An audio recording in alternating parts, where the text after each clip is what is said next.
Cheating is kind of weird sometimes. Simplicity, something you don't really think about, can often ruin a game. Games have to be able to take chances to stand out.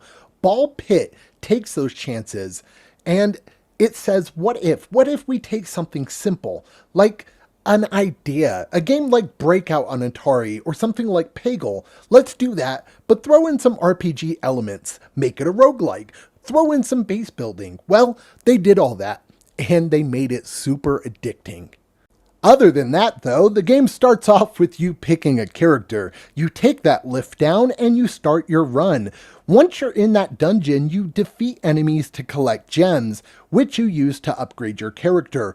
What you are upgrading are your special balls. You also have baby balls, which are just little tiny balls that you use to attack enemies. You're shooting these enemies with these balls. You also are getting upgraded passive abilities, which help you on your runs. The game then gets even more complex, so make sure you're following along. As you collect gems, you also upgrade those special balls up to 3 levels. Once you get another special ball of a matching peer, for example, you can get like a broodmother, which is like a spider, a vampire, you can get lightning, fire, things along that line. If you got a broodmother and a vampire, you can fuse them together to get something like a mosquito king. This would make it to where your balls then spawn a mosquito each time it hits an enemy, which deals damage. This would make it to where you can also level that up 3 times, which deals more damage. You can then in turn fuse that with the fire that you collected, and guess what? You now have a mosquito king with firepower. Think Doodle God, but then you can also kill stuff with your creations. It's fun. I don't know. It's addicting. Figuring out the creations and seeing what builds you can do is just the icing on the cake. You can also get passive abilities that allow you to heal with your kills or even be able to move faster. But the crazy part is you can even use those to be fused together as well. Once you're done with your runs, you unlock new levels and new characters. Each character plays different than the next, with some characters having new abilities. These abilities are different things like mirroring attacks or being able to pick upgrades. Now, I did enjoy some of these characters, while other ones were just super frustrating and made it to where going for the platinum was very annoying at times, but with the game being super addicting, I still had fun. The game also features a base building aspect. As you play through the game, you unlock new buildings. These buildings range from ones that let you unlock new characters, new abilities, and stat boosts for your characters. You can place these buildings around your base and also expand your base, put crops throughout your base, and then harvest. And we're going to discuss the harvest feature because I think this is a really unique and cool feature that they have. So when you're doing your runs in the dungeons, you're bouncing your balls off the enemies and attacking them, kind of like Peggle and Breakout, stuff like that.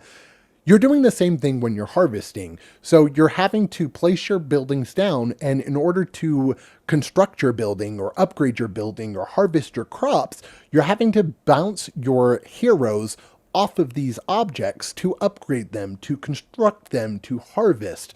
And I think that is a really unique concept. You have a small section where your heroes can be moved from, they start their harvest from, and you have to maneuver where you want them to start from a small area, and you can kind of see the path they're going to go off of, and you can see, okay, if I bounce them from this building, this is the path they're going to take. I can possibly get some wheat, I can get some gold, I can get some wood, and I can also construct these buildings along the way, which is also going to get me to where I can get more health, I can start getting my strength upgraded, stuff along that lines, which is going to help me in future runs. My main issues with the base building is a lot of the area felt unnecessary. I didn't fully expand and I just ran to where I didn't need a lot of the space. I fully expanded, and then I was like, why do I have all this extra space? I also got to a point where I just stopped harvesting because I didn't really need to. My characters were over leveled. It just kind of felt pointless. Also, the game didn't really explain much to me. And so it just got to the point where I had 3 characters that were harvesting.